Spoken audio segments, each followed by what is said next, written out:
Tonight we're here at Able with Assistant Chief Charlie Smith. Charlie, thanks for joining me tonight. Thank you, Chris. Thanks for being here. So we're at a rookie training, but first of all, tell me, what's your involvement in the training for these rookies this year?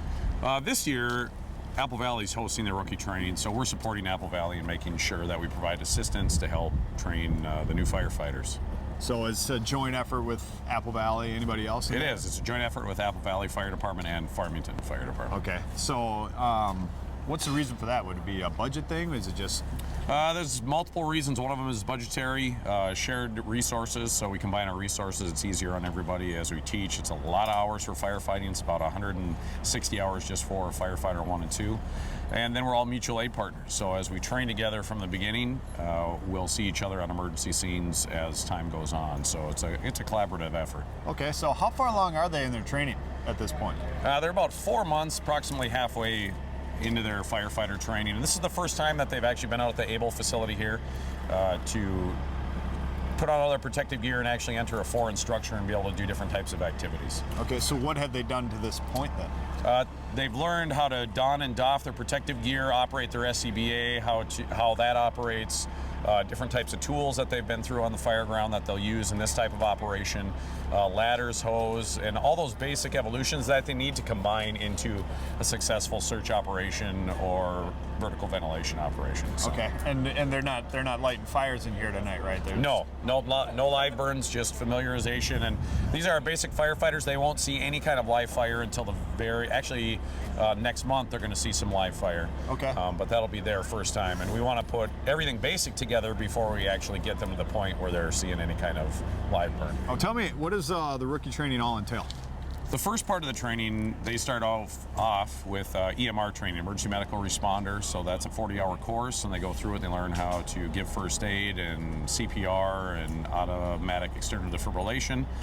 Then we move into firefighter 1 and 2, where we learn how to be firefighters. That's the largest part of the course.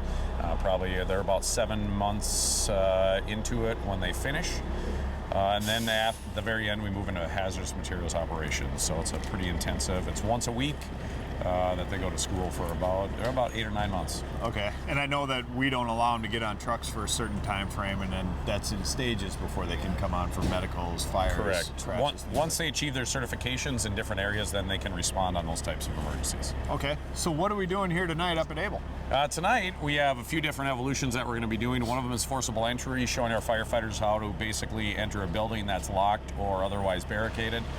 The second evolution will be vertical and horizontal ventilation, teach them how to get smoke and byproducts of fire out of a building in both ways. And then our last one is search and rescue, which is our most important evolution on any fire ground, is to ensure that we do complete searches for fire victims. Okay, so for like forcible entry, tell me what they would be doing in a building like this for our training building.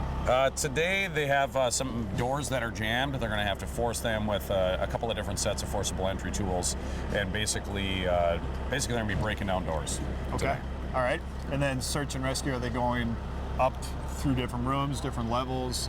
How's that all going to work? Search and rescue today, they'll practice taking a charged hand line in with them like we would on any structure fire, and then moving through a few rooms and doing thorough searches.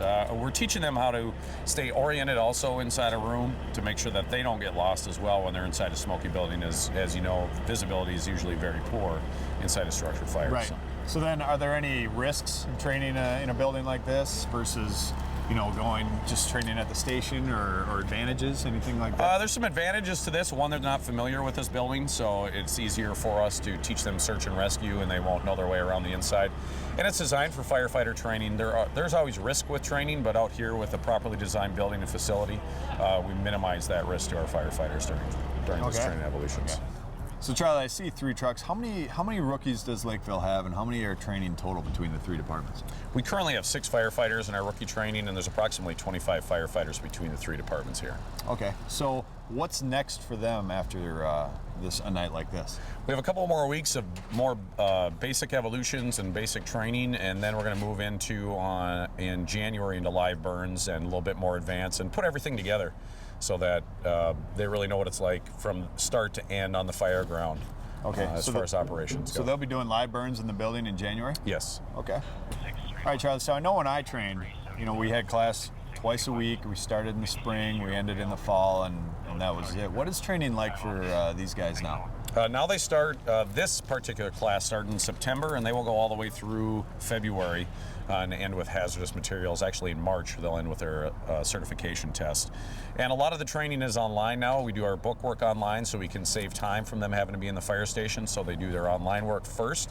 Then when we come into the station, we reinforce at the beginning of class, and then the rest of the 4-hour class is spent doing practical evolutions. All right, great. Well, thanks for being here with us tonight, telling me all about what the rookies are doing, and good luck with the rest of the training. Thank you, Chris.